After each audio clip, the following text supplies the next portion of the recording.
Hello, everybody. This is, it's writing for the big and small screen. And with us today, we have a wonderful friend of mine, but we have a Dallas native and a graduate of USC's School of Cinematic Arts. We have Zoe Marshall, whose writing career began in 2014 with her short film Passing, was featured at the Cannes International Film Festival that year. Cannes. I always do that. I say Cannes, but it's Cannes. I tell myself it's like canned food. Since writing on seasons 1 and 2 of Charmed on the CW, Zoe has sold pilots to HBO and Warner Brothers, as well as an original feature to Netflix. Her sports family comedy film Fantasy Football, which was produced by LeBron James, and I did not know that until I read your bio, is now streaming on Amazon.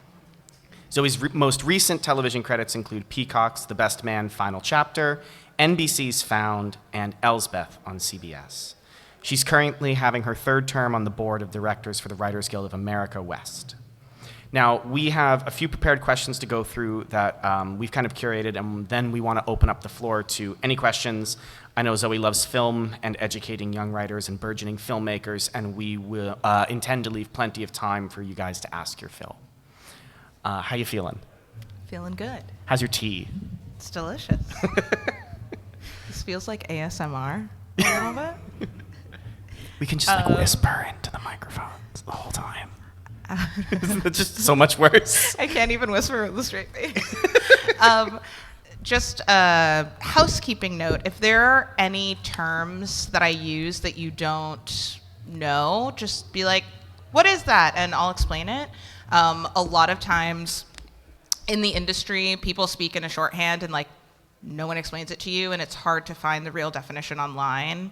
And I want to put an end to that. So and I will try to explain things along the way, but just shout out if you need a definition.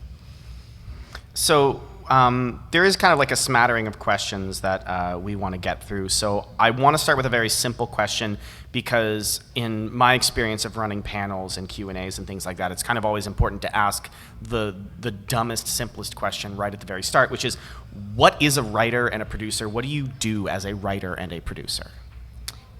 So I write and produce in the television and film space. I will start on the television side of things. So the way that the TV writing hierarchy works, if you write for TV long enough, you get promoted to a producer level writer. But in the film world, especially because there is a level of profit participation associated with a producer title, studios are reticent to give away producer titles. So there are a lot of screenwriters who will go their entire careers without ever having a producer credit on a film. But essentially, what you do as a producer, you take the idea and you make it tangible. So it's the difference between like, you came up with this world that's written on paper, and actually hiring the people who are going to build the sets and casting the people who are going to bring the characters to life, like literally producing it into something that you can film and watch. And then the writing of it all, there is an exception to every rule, but generally television shows are written by groups of writers. So that's called a writing staff. There were only, I think, 10 shows on the air last year that were written by a single writer of record officially, but even in those instances, I truly believe like under the table they had some help from somebody. So when you're on a writing staff, we gather in what's called the writer's room. It's usually like a conference room. Sometimes we do it on Zoom. And it's a group of writers who are hired to discuss what the season of the show is going to be. We are led by the showrunner. The showrunner is the head writer on a show. They are often the creator of the show, but not always. And we talk about ideas. We have a writer's assistant who transcribes everything. And then as we figure out what each episode is going to be, each episode is assigned to a writer on the staff. They go off, they write the outline, they write the script. And then if they are also a producer, they will take part in prepping and producing that episode. And I'll get a little bit into what prepping an episode and producing an episode is like, if that is something that you guys are interested in, or if you're like, boo, hiss, that sounds boring, then I won't talk about it. So to actually take a second to talk about the producer role specifically, when you look at the credits of a TV show, you see a lot of different types of producers show up. You see producer, supervising producer, executive producer, super executive producer Dick Wolf. What are the kinds of like basic differences of those types of roles? So in the film world, a lot of times the differences between those different types of producers comes down to money. So the highest level of producer you can be in the film world, we call it the capital P producer. That's it, it's just producer. And then the next highest you can have is like executive producer, co-producer, associate producer. And as you go from the top down, so producer down to the last one, the percentages of the profit participation, so once the film breaks even and it starts generating a profit, you negotiate how much of that you're gonna get. So if you're one of the producers on Girls Trip, which was the highest leading female comedy in film history, if you're a producer on the film and you've put in a lot of time and potentially a lot of money, you might negotiate 12 points or 12% of the profit. And then sometimes, honestly, those titles in the film world are kind of just vanity titles. So you have an actor who's like, I just want to be taken more seriously. I want a producer title. And they may not necessarily get those points on the back end. The back end is, again, the back end of the income for the film after it's broken even. In the TV world, if you are a writer who is titled as a producer, there is such a massive difference in your compensation weekly. It's highly unlikely you would ever have that as like a vanity title. Like usually when you are being paid, and also it's a different check. So like my quote as a writer is different from my quote as a producer. And because I am compensated for a certain amount, even when the writing of the show is done, we've written, let's say, all 10 or all 22 episodes, someone still has to be on set and guide the department heads through, the needs of the story and the needs of the episode. So that for sure is always a more hands-on job, but on the film side, it's not always that way. Sometimes you have executive producers on a film who are just like, hey, I really believe in this film. I'm going to give you $300,000 towards the production of this film, and then they literally have bought that title. And sometimes you will attach someone who's a big deal, like let's say you're trying to sell your movie, and Robert Downey Jr., and you're like, hey, I can't pay you to be a part of this film, but your name could help get it made. Your name could help increase our budget. Would you be willing to be associated with the film in name only? And I'll offer you points on the back end. So Robert Downey Jr. may be like, yeah, okay, you can put executive produced by Robert Downey Jr., and if you guys go into profit, then I want 10% of everything the movie makes. Yeah, what's up? Is one way to look at a producer credit someone who essentially invests monetarily in the film in some capacity? So not always. So, the last movie I sold, I was listed as a producer, but I wasn't putting money into the film. Granted, I was also the writer, so like sweat equity went into it, but I was also paid to write the movie. So yeah, that's the thing. There is not always any kind of financial investment made if you have a producer title on a movie. So a kind of a side question on that, because you hear a lot about, the famous story of Mission Impossible, where they wouldn't let Tom Cruise do his own stunts in the movie, so he became a producer, one of the top producers of that film franchise, so that he would be allowed to have that sort of impunity with it and kind of participate in the direction that the films are going. Is that something that, like, I'm trying to think of the way to phrase this question, because this wasn't on my question board, but it made me think of it. Is it something where, like, you see people buy into producer roles to have more input on how the film is made, even if it doesn't necessarily mean back end, but more so because they feel like they want to have a voice in the production of the film? Yeah, absolutely. I mean, Unfortunately, and I don't know if you guys followed the writer's strike or the actor's strike of last year. And then before that, we had this big agency campaign where we like fired our agents until they signed a certain agreement, and it was a whole thing. Both of those are connected to, unfortunately, this culture in the industry of disrespect of writers.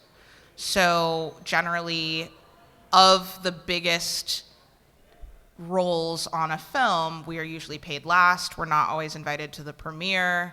You're not guaranteed to get to visit set. Writers, sometimes if you see like a laundry list of writers, Jumanji had like 9 writers. Like, it was a good movie, but it wasn't like that heavy of a lift. It's because they kept replacing writers or firing them or bringing people in to do, like a punch-up pass, and then maybe they adjusted a character too. So I, at this point, will only accept a writing job if I am guaranteed a producer title. That's in TV and in film. But again, I've moved up enough in TV that like I would never be offered a non-writing producing role. But in film, you have to fight for that. The movie that I sold to Netflix is based on my life, and they did not want to give me producer credit. And I had to get the famous like lead actor to basically advocate for me with Netflix to be like, hey, I signed on to this project because I love her story. This story is based on her life. And then from a negotiations perspective, I told my lawyer, I was like, well, tell them they can either pay me for my life rights for the period of time that this is based on, which is going to cost them way more money than a producer credit would have cost them, or they can give me producer credit on the movie based on my life. And my lawyer went back, said that, and all of a sudden Netflix was like, we would love to offer you producer credit on your film. And I'm like, yeah, I know that's fucking right. So, and I will get a little bit into contracts, because even if, I don't know if any of you are professionally writing right now, or if that's a goal, or if you're just curious, but understanding what makes a good contract is really important. There are a lot of writers who are like, I hired an accountant, I hired a lawyer, I hired an agent, like I trust them, I'm sure they're doing a great job. I absolutely trust all of the people that are on my team, but I still have an expectation that I will understand everything they're negotiating on my behalf. When I hired my lawyer, I made it very clear to him, I was like, I'm not the type of client where you can just email me and say, this is a good deal, you should take it, and expect me to sign anything. You need to be prepared to explain to me why that's a good deal. And you can have the best reps in the world, but they also aren't mind readers, and they aren't gonna know what your priorities are unless you tell them. Like, my husband and I, when we bought our house, the next job I wanted, I was like, I'm a little less concerned about the art. I just need a lot of fucking money, you guys. Like, I just bought property in California. I need to replenish my reserves. So I didn't need them to push as hard for certain things that I might have traded money for in a negotiation. I'm like, no, I'll give up the other stuff. I don't need the parking spot. I don't need blah, blah, blah. I don't need to go to the premiere, but I want the most money you can possibly get me for that. And if you aren't communicating to the people who are supposed to represent you, you're not always going to get what it is that you need or that you want. Which is what we call a segue, because we can actually take this moment to talk about film and TV contracts and kind of like what are some basic elements of, it's a 2-part question. What is a kind of basic elements of a film or TV contract is kind of part 1. Yeah, so this one is it's pretty straightforward to get. It should be on the easier side of things to get because it doesn't cost the studio any money. Every single contract you get, even if it's your first one, I want you to put a stipulation in there that you are allowed to go to set of the thing that you wrote. Even if you never want to actually be a part of physical production, that's totally fine. There is something so satisfying and frankly magical about seeing people bring to life something that was just an idea in your head. I've never experienced anything like it. It is incredible to see things that I have written being brought to life. And again, because of the fundamental disrespect of writers, despite the fact that no one in the industry would have a job if we didn't do our job first. That's why when the writers went on strike, everyone stopped working because we are creating the initial work product that allows everyone else to create their work product. And if you do not demand in your contract to get to go, they're not going to give it to you. The other thing, and this really saved my butt once during a movie that I was writing, try and get some kind of specification of the notes that they're giving you. So for those of you who are at my other panel, you heard the story already, so I'm sorry.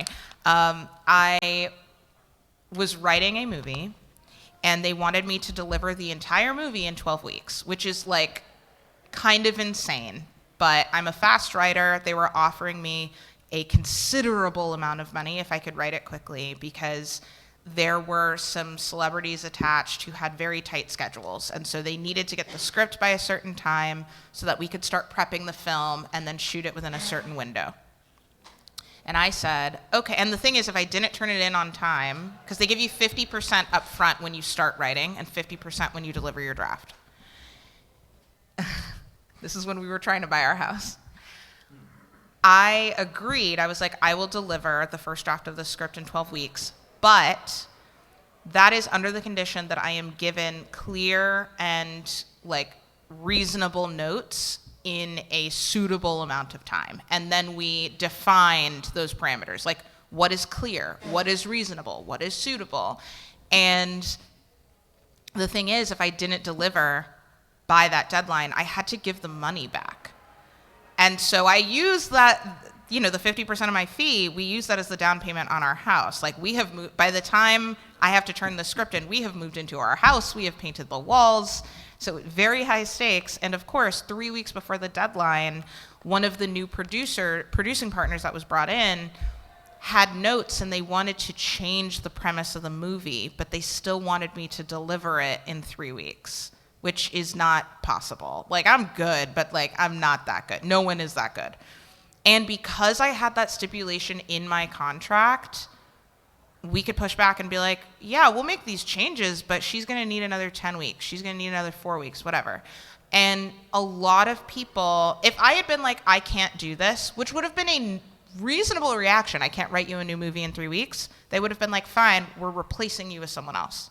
And that happens all the time because writers don't know to ask for that in their contracts. And because your lawyer probably was never a film writer and they don't go through that process, they don't understand how hard it is to make a pivot like that in a short period of time. That is why you have to tell your representatives what you need to do your craft, to do it well, to be compensated fairly, and just to be happy. So because I communicated to him, I was like, yeah, this is a quick turnaround for a movie, but shit happens, and I have gotten crazy notes in the past, and from my experience, I know I need some protection. I was able to get that protection. And then the last thing that I would say to ask for is whenever you can get your name added to something, even if you don't get a single extra dollar for it, do it. Because the more produced credits you have, the higher your quote, the higher your recognition in the business, which makes it easier for you to get bigger jobs, which makes it easier for you to get on to what are called studio lists. Studio lists are basically, and they're not published anywhere, there are these very cloak and dagger type of lists that every single studio has of their preferred writers. So I am on the studio list for 6 different studios, and it took a lot of work to get there.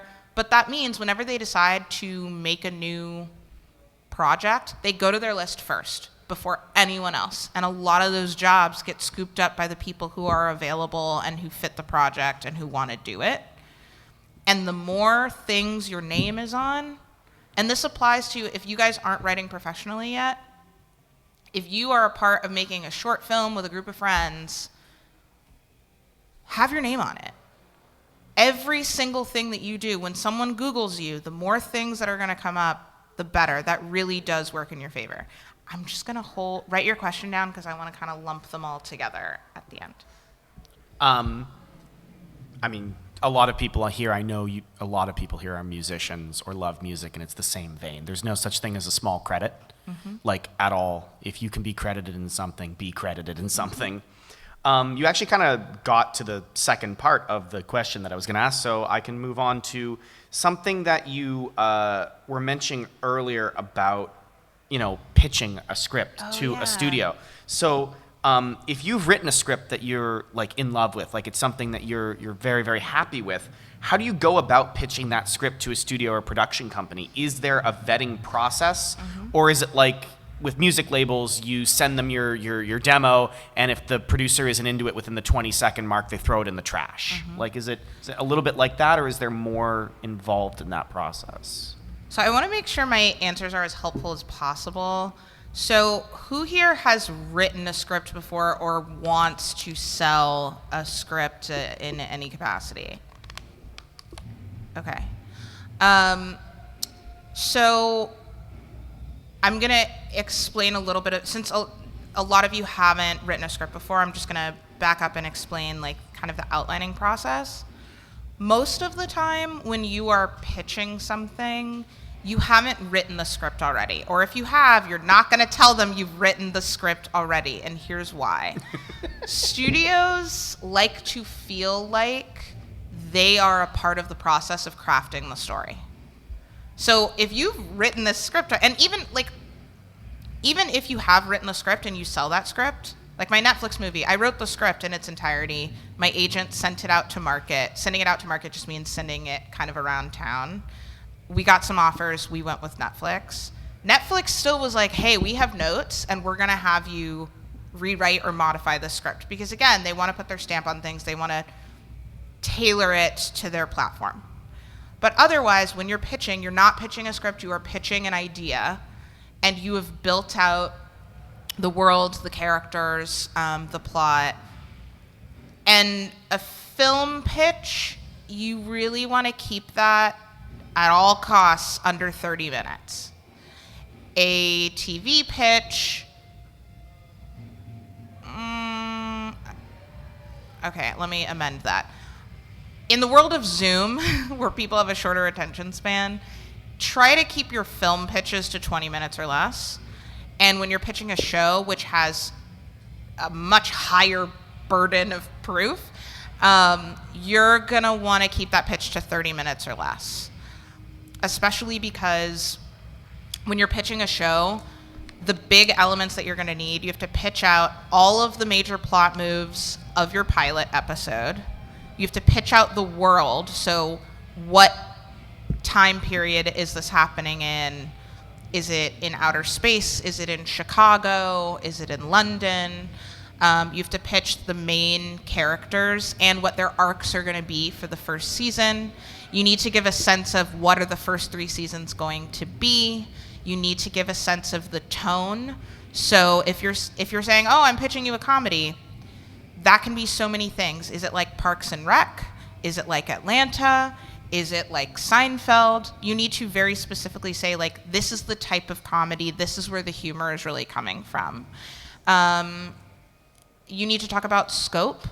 So, for example, did anyone here see the show 24 when it was on back in the day? Okay, so 24 was a show that was written and produced so that the episodes happened in real time. So the whole season took place over the course of a day, and every episode took place over the course of an hour. That's extremely different from something like This Is Us, which every single episode had 3 different timelines that were going on. So you're going to explain that in your pitch. And at the beginning of your pitch for TV or for film, and this is something that I really want to make sure emerging writers understand, because some people are like, well, I don't have credits to my name. How am I going to sell something? A good story is always going to find its audience. And you need to start your pitch talking about why this story matters to you, how you connect to the material, why other people are going to care, and why it's timely right now, right? So like anyone who is pitching a period piece about democracy in January of 2017, perhaps recent political events in America are a compelling reason why people might want to see something inspiring about democracy when it is perhaps crumbling under our feet. So You're going to start any pitch that way. Tell these people who have never met you, this is why this story is important and interesting, and this is why I am the only person who can tell that story. Because if you pitch them something great and you don't make a good case for why you have to do that, what they might say is, hey, we would like to option your idea and then just hire someone else to write it. And that's the difference between, and granted, both numbers I'm about to give you are a lot of money, but there's still a massive difference. They could option your idea for $4,000 and pay someone else $200,000 to write that script. So you want to bring them in emotionally as quickly as possible. If you're pitching a comedy, make that shit funny. If you are not laughing at your own jokes when you're writing the pitch, like, that's not the right way to pitch a comedy. If you're pitching a drama, look for those moments of emotional poignancy that really make a person think and reflect. A lot of advice on the internet that kind of tends to come from people who don't sell a lot of things, I'm just being honest, will be like, you absolutely have to have a pitch deck, and you have to have visuals, and you have to have this, and you have to have a proof of concept. Those rules, that's bullshit. That's not, I have sold 3 pilots and 4 movies, and you know what I have never had? A pitch deck, a proof of concept, visuals, someone in costume dancing in the corner. You don't have to do all of that song and dance to sell a good story. If you feel that helps you communicate the story, that's wonderful. Do that shit. But the thing that you need to keep at the center of your focus is, why did I care about this in the first place? What is moving to me about this story? And that's where you lead with. And then you've got to put your business hat on. And remember, you're trying to convince a studio of suits to spend millions of dollars to create something, and you have to convince them that they're going to get the return on their investment. So we're coming out of what people were calling like the summer of the woman. First of all, women have been dope forever, so I don't know why everyone's acting like last year just because Barbie came out. Now women have like dollars to spend, but whatever. The press is saying like, oh yeah, this was like Year of the Woman, Beyonce and Taylor Swift and Barbie and blah, blah, blah. So if you were pitching something right now and it had a female lead, for example, you should say, this is super poignant for the market right now. We're coming out of the summer of the girl, and like, these are the type of people who would be great. And I just read Margot Robbie is looking to executive produce a ton of things. This perfectly aligns with what she openly just said she's interested in. So from a business perspective, you need to think about what is going to convince these people to spend their money on something that is fundamentally unproven to be a good investment. That leads me to my next point. You need to have good comps. Does anyone here know what I mean when I say comps? Yeah, okay, so I'll explain it. Comps would be like, you're just comparing 2 existing things to give a sense tonally of what you're trying to pitch. So if you're like, yeah, my movie is Chucky meets Dora the Explorer. Like, that's a horrible idea. I mean, someone could write it, but like, when I say those 2 things, you kind of have a sense of what I'm talking about, and then you can kind of like elaborate. So going with this example of, I need this pitch in my life right now, please. Chucky meets Dora the Explorer. Let's say you're pitching this to Adult Swim. Is Adult Swim still a thing? Yes. Okay. It's like, yeah, you know, it's a homicidal kindergartner traveling across the country in song, killing people. Like, that gives them a pretty quick visual of like what it is the tone and world of your idea is going to be. And if anyone here has any ideas that like they want to pitch, I would love to take a couple minutes and like give you an opportunity to practice like, what would the comps be? And if you want to do it, I can tell you ways to improve. Yeah. I can start right now. Uh-huh. Okay, this is something I'm already pitching. Uh-huh. Wait, before you do it, these are the rules. Try to keep it to 2 sentences. So you're going to say, a log line is basically like a 1 or 2 sentence summary of what the idea is. So 2 sentences, and you got to finish it with a comp. It is this meets this. Okay, I'm used to this as rapping, so it works. And it's just 2 sentences, right? Uh-huh. Okay. All right, that's how I would say it. Picture a character that is trapped in a Nintendo cartridge, and meets up with Nickelodeon's Nick Arcade. Captain N meets Nick Arcade. It's what meets Nick Arcade? Captain N, the game master for Nintendo, meets Nick Arcade, which is a game show that was on Nickelodeon about being in a video game. Mm-hmm. Okay, so notes. I still don't really know what it's about and what happens. Okay. So, like, if you were to try instead, this is a really good exercise that anyone can practice at home, a movie that you know really, really, really well. Okay.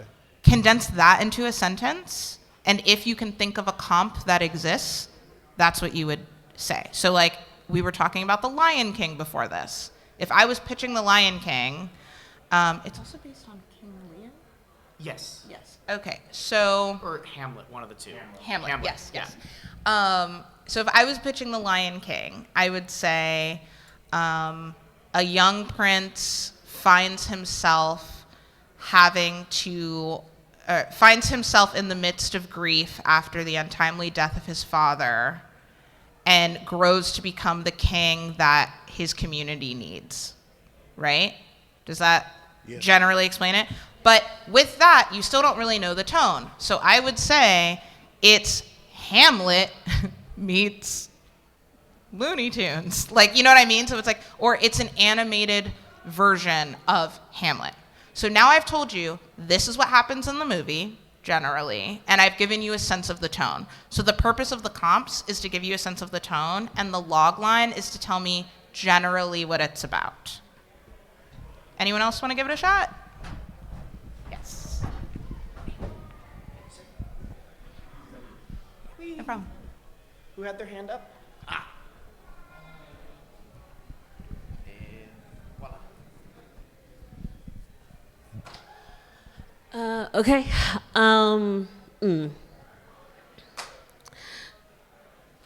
So it is a Pride and Prejudice adaptation set in the modern day within all POC cast, focusing on 3 sisters and their relationships in both career and relationships. So I would say it's like Sisterhood of the Traveling Pants meets The Best Man. Okay, nice. So a couple of notes. Very close. When you're trying to catch someone's attention, use less terms of like, it's a primarily so-and-so cast. What you're going to say instead, 3 sisters with very different personalities go on a journey of XYZ to do blah, blah, blah. I have ADHD, so I fully forgot what the whole summary was, but you would say that, and then your comps were perfect. It's Sisterhood of the Traveling Pants meets Best Man. And that's a great comp because, one, those are big cultural touchstones. You don't want to use like obscure references. You don't want to be like, it's my roommate's short film meets like that random indie movie that got 2% on Rotten Tomatoes. Like, you know what I mean? You want to use big recognizable titles. And the 2 titles you picked were massively financially successful, which is great if you're trying to convince someone, especially if you were pitching to Universal, because Best Man was Universal, Sisterhood of the Traveling Pants was either Warner Brothers or Universal. But the point is, if you're going into a meeting, especially if you can use comps that come from the entity that you are pitching to, they will love that. If you don't, that's fine. Pick the best comps, but that was a really good example. And if, like, Disney bought everyone, would they know its own comps?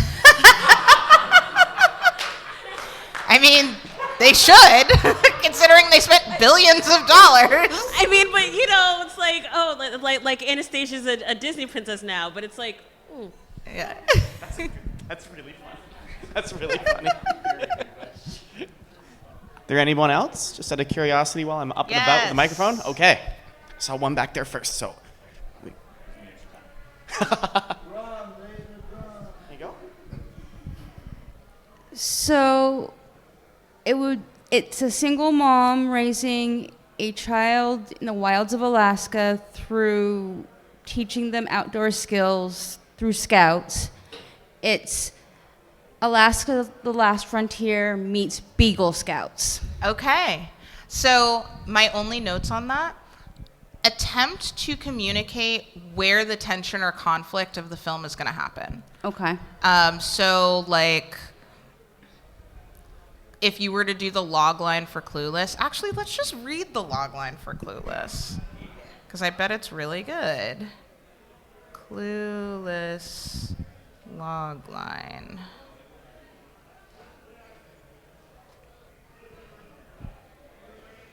What? This is fucking terrible. Can't help you there. I didn't write it. Okay, all right. Wow.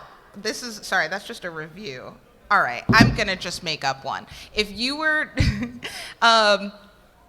a Beverly Hills high schooler who thinks she knows everything about the world, finds herself well, damn. Oh, okay, all right.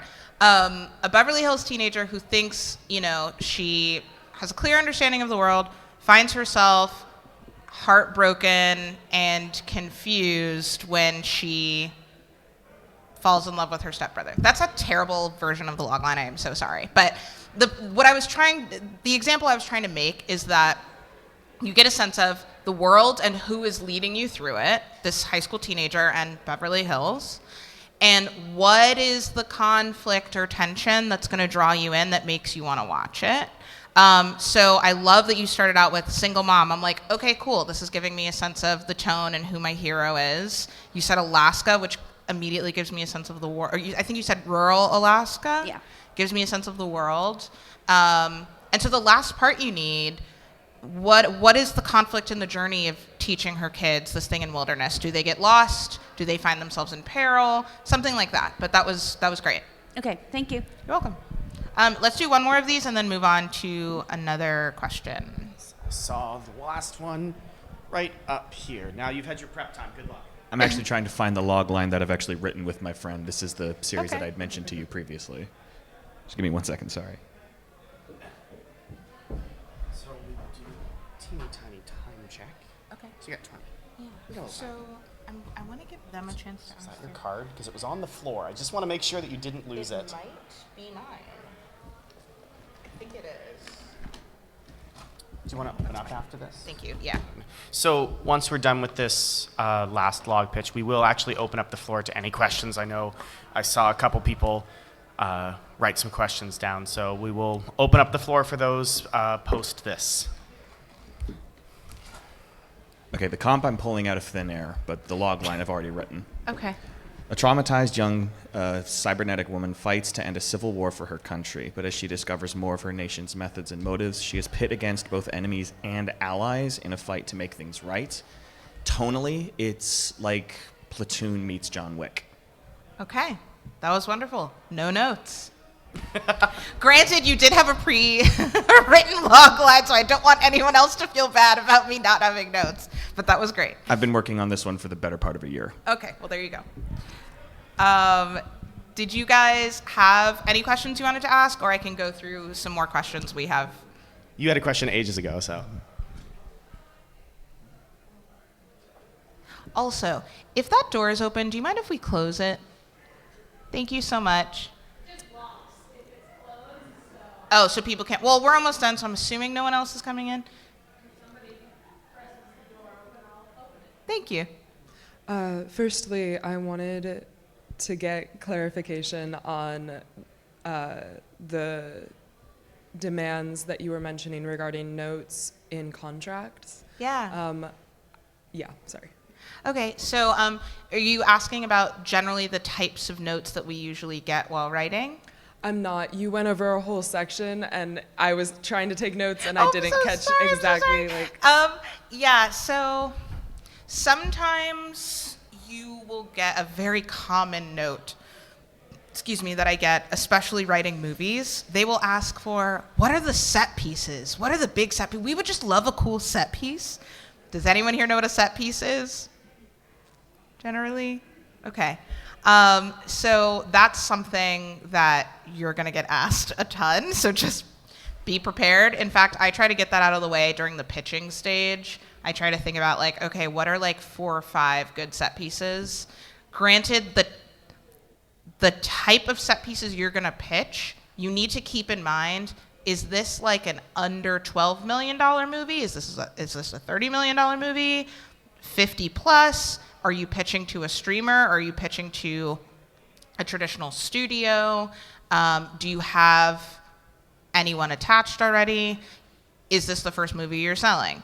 If this is the first movie you're selling, I would recommend, when it comes to the set piece of it all, without making it uninteresting, make it as producible as possible, right? So like maybe don't pitch a movie about, when we went to the moon and then we go to the moon in the movie. Like that just screams expensive.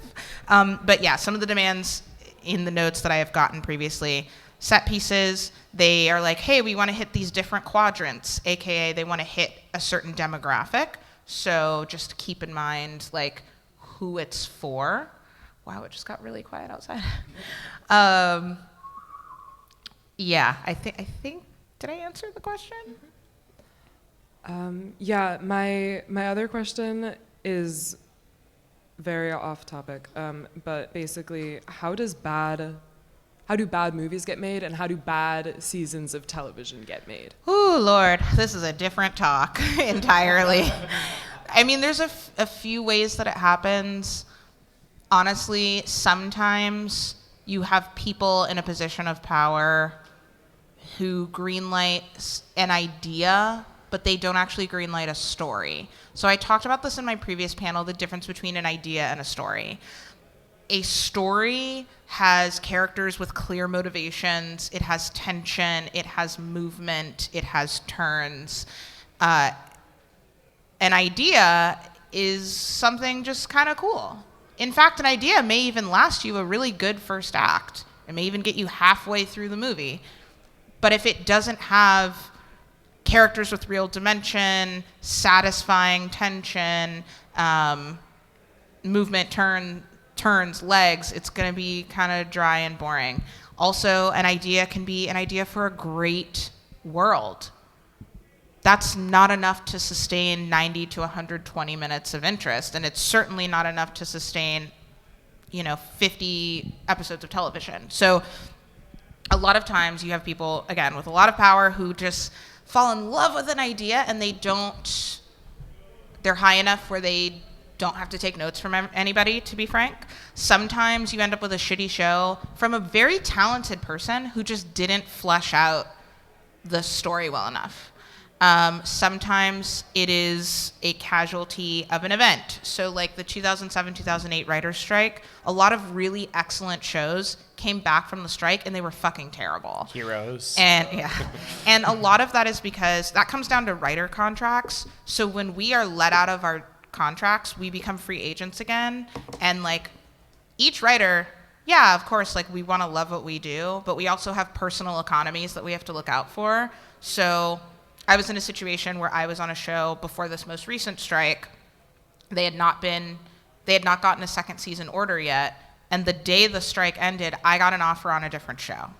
And I went back to the first show and I was like, hey, I love you guys. I would love to come back for season 2 if there's a season 2. And the network was like, we don't know yet if we're going to have another season 2. Can you wait until January? They asked me that in October. And I was like, no, thoughts and prayers don't pay my mortgage. Like, I need a check. So like I went to a different show. And so sometimes seasons of shows fall apart just because the writers have to do what's right for them.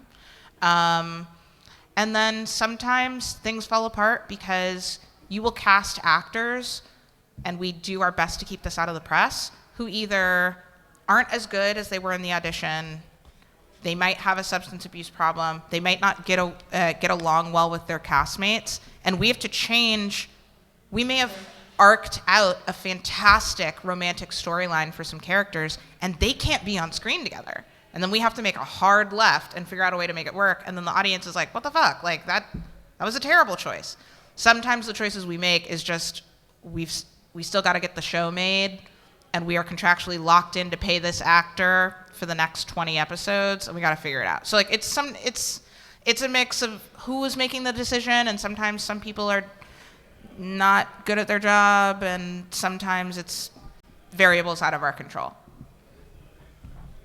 Any other questions? Yeah, I think it was, he was next, and then her, him. Who's next? Also, I don't know anyone's pronouns, so I'm sorry for just like assuming everyone's pronouns just now. Who was next? So mine is a question more directed at television production and sort of the order of operations in pre-production versus production and all of that. When we're talking about the writing stage, how much, now I know this may vary for animation versus live action, but typically, do you write out an entire season before production even starts, or are you writing alongside production, or does it vary? That's completely determined by the studio and the network and when it was bought. So sometimes a studio, Netflix does this often, sometimes they will be like, hey, we really like this idea for this show. We're not going to spend a ton of money. We're going to hire as few writers as possible. We're going to have you guys write the first 5 episodes, and then we'll read the scripts and see how we feel about it. And they may do that before they even decide whether or not they're going to order the show at all. Network shows, because they are beholden to advertisers, cannot write. We do not write. The writing process and the production process cannot be divorced from each other. So, like what happened with Lost back in the day, they were like writing it as the episodes were airing. Well, we're almost always writing as it's airing, but we're usually 4 scripts ahead of what's currently airing. And so because broadcast networks have this thing called upfronts in May, that's basically this big presentation that they have with advertisers in New York, and they announce all of their new television seasons. So they announce their new shows, they announce their renewals, and then advertisers basically like bid on what show they want, what time slot they want. They're like, if Gillette is trying to sell a new type of men's razor, they're like, oh, NBC just bought like an action show, we want that time slot. Or, if Disney is trying to promote Disneyland South Africa, they're going to be like, oh, they just announced a kid show, we want to get that time slot. And because of that, when we're writing for broadcast, we also have to keep in mind what's called the standards and practices, aka a department of lawyers who kind of regulate nudity, profanity, and just like tone and culture limitations based on the brand. And sometimes on Charmed, we had to write a 2-episode arc that integrated TikTok. And this was in 2019 and 2020, before TikTok was really a thing, because they were trying to launch themselves. And so when they announced Charmed at Upfronts, TikTok was like, hey, we want to pay you a lot of fucking money to incorporate our product. Can you do that? And that impacted our writing. So the short answer is it depends on if you are live airing TV or streaming. Can I ask one very quick question? Because I know back in the day when shows were airing, they were getting ratings on characters and ratings on relationships and things like that were happening. Mm-hmm. And then the writers were pivoting storylines in the production in order to go, hey, all the people, they don't actually like our main character as much as they thought, but they really like this side character. Is that still a thing that you guys encounter? Yeah. So we do testing at the very beginning. So we test the pilot. We usually test a few episodes in, and then generally some department of people are paying attention to what's going on in the market, and we adjust accordingly. And also, like, we as producers, if we're looking at the footage and we're like, oh my God, that actor who we were only planning to have for this episode, they're really funny, they're so good, we will go back to the writer's room and be like, we need to write them an arc. We need to, and also sometimes there will be a great guest star that the writers want to write more for, and contractually we can't get them. You know, they may have signed on for another guest starring role for another show. They may have contractual limitations where if they are a series regular on a different show, they are not allowed to guest star in more than 3 or 4 episodes per season. That's very common. So yeah. All right, I have a question about ideas. Okay. So, and I have notes on everything you've been saying. So, you talked earlier about the writer assistant who transcribes things, which I assume ideas get sort of documented there so the writers can keep consistent with the ideas throughout. You talked about kind of selling ideas, there are elements of shows. I'm curious about 2 things. One, just sort of, how are they documented? So, and I come from government and policy and tech, and I've got a good reason for asking this question. I'll maybe tell you sometime. But what literal types of documentation do you do for an idea? Like, is it like an outline? Are there pictures? Is it books, something like that? And then the other question is, are there ever places where you go to get ideas, or ideas are stored where multiple people can access them? Yeah. So. In terms of the documentation that our writer's assistant does, it varies if you are a writer's assistant on a dramatic TV show or a comedic TV show. So comedies tend to have multiple writer's assistants, and they also tend to split their writers into 2 rooms. So they have one room that's figuring out like the structure of the episodes and of the show, and another room of people who just write jokes. It is the funniest group of motherfuckers you've ever met in your life. And all they do is make jokes all day long, and they also work crazy hours, and sometimes, depending on if it's a sitcom or how the comedy is shot, sometimes they are on set, and it's just a group of funny people who are like, try this instead, and they're just like running through it, and between different takes, sometimes they'll be like, okay, try joke A, joke B, joke C, and then we'll just see what plays the best. But in terms of the notes that they're taking, it varies from showrunner to showrunner how they like their notes, but they are, a lot of times we're pitching dialogue in real time, we're pitching world descriptions, they're transcribing the whole thing, and then they are organizing it based on, in a way that's accessible for us, right? Like, I'm not gonna just read through a transcription of 8 hours of conversation among 10 different people, but they're gonna kind of section off the ideas that we threw out during the day, and they're gonna focus on what are the things that we landed on, and they're gonna organize it chronologically based on the episode that we're talking about. Another thing, 2 things. If any of you are interested in becoming a writer's assistant, before you apply for that job, the number 1 thing you need to do is work on your typing speed. So the average typing speed in America hovers between like 48 and 50 words per minute. Professional standard is 75 words per minute. Court stenographers are 100 words per minute. You need to, at minimum, type above 75 words per minute, but you really should be closer to 100 words per minute. If you're trying, you can just Google like typing speed test and take one. If you want to improve your typing speed, to me, a trick that I did that I think is very effective, I recommend it to people frequently, listen to the radio or listen to the news and just transcribe what they say. You can do it for 5 minutes at a time, 10 minutes at a time, but writer's assistants are transcribing for like 6 to 8 hours. There's a couple of breaks, but it's a hard job.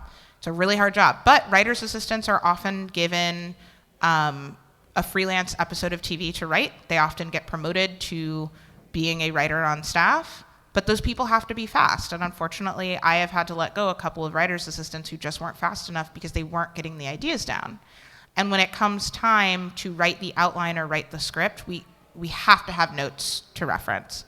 The other thing about organizing your ideas, and this is true for whatever it is that you're writing, we usually write things on note cards, so either physical note cards or like magnetic whiteboard tiles, and we just kind of break down the major movements of the episode or the movie, and we break them down based on acts. So, okay, I've got 5 minutes left. So a movie is usually, well, it is broken down into a 3-act structure. And then TV shows, depending on whether it is for broadcast TV, cable, premium cable, or streaming, your act breaks depend on commercials. So the CW likes to have 6 commercial breaks, so we have 6 acts. And CBS, which I'm on right now, they have 5 commercial breaks, so it's a 5-act structure. Premium cable, or cable, usually when it's like a mixed, so like Peacock has a version where you can have the commercials or you can pay to not have the commercials. Peacock, I believe, has 4 commercial breaks. And then like I've written for HBO, no commercials at all. So you just write that shit straight through. Generally, for the writing process, you still want to have those act breaks that you're writing towards. An act break is just the last moment before the commercial. The reason why that's helpful, it allows you to track the rise and fall of tension, right? So you need to write something that has people on the edge of their seat so that after the commercial, they come back to watching your show. And so that pacing of storytelling should be felt in everything you're writing for TV. And in TV or in film, you need to ask yourself in every scene, what is the point of this scene? What is it doing? Is there a sense of tension? In every scene, there should be a character who has a goal, and they should either achieve that goal or not achieve that goal through struggle, but there needs to be tension and movement or conflict. And if there isn't, you probably don't need the scene, or you can combine it with something else. Masterclass has a lot of really excellent resources, kind of breaking down in greater detail scene work. If you're interested in writing for television, there's a book called Writing the TV Pilot. It's written by William Rabkin. It's phenomenal. It's only about 70 pages. You can read it in a day. You can read it in a weekend. I still reference that book. A book that I read while I was in film school, The Art of Dramatic Writing, is also an incredible resource. It's by Lagos Egri. Egri. That one's a little longer, and it was originally written for playwriting, but the newer editions do have adaptations for TV and film. I don't think we have time for another question. I mean, we'll try until they cut me off. Ask your question. Okay, then I'll just keep it to one. How do you deal with writer's block personally? Yes. Okay. In case you didn't hear, the question was, how do you deal with writer's block personally? Okay, I will be very, very fast. There's a couple of ways to deal with writer's block. One, don't shame yourself for having writer's block. It happens. We all get it. I said this in my other panel. Trees do not bear fruit year-round. They need time to gestate. They are living beings. You are a living being. You are not a machine. There are going to be times when you're just not generating material, and that's okay. Sometimes with writer's block, I find that I just need to maybe work on something else. Sometimes I need to move my body. So sometimes, like, I got really into gardening, and there's something super calming about feeling soil and planting something that will take time to grow, that is psychologically very connected to what I am doing mentally. They're live streaming this. I hope they don't put it on the internet, but I'm gonna say it like I said in my last panel. My husband's looking at me. I'm gonna say it anyway. Sometimes you need to release the tension in your body, and you can do that by going for a run, or you can do that by masturbating. And I think both are super effective. And that's just what it is. We are all adults in this room. Like with writer's block, sometimes you are just so pent up, and you gotta get out of your head. And however you want to get out of your head, power to you, as long as you are, if it's between you and another consenting adult, that's even better. But a lot of times we get so caught up in these high expectations that we have of ourselves, and we're so in love with an idea, and we want to do the story justice, that we are creating this creative congestion within our bodies. And I very much believe in the connection between your mental and emotional state and your physical state. And sometimes when those things get too interwoven with tension, it makes it really, really hard to do anything.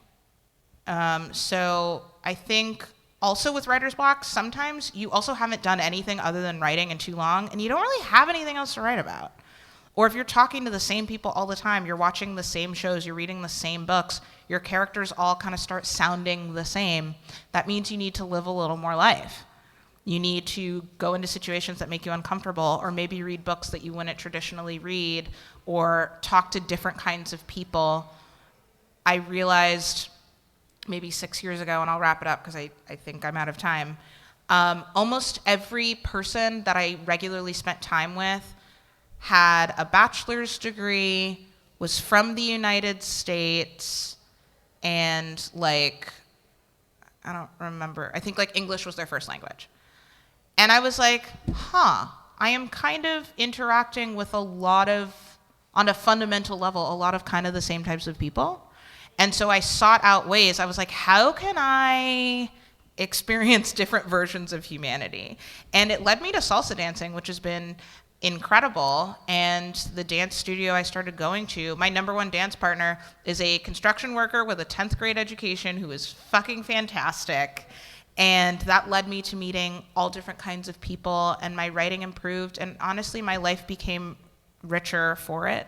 So anytime you have an opportunity to live a little more life, I'm not saying never prioritize your writing, but you should tend towards picking life first, because your writing is always going to benefit from it. Anyway, thank you guys. Thank you very much, Zoe. We love you.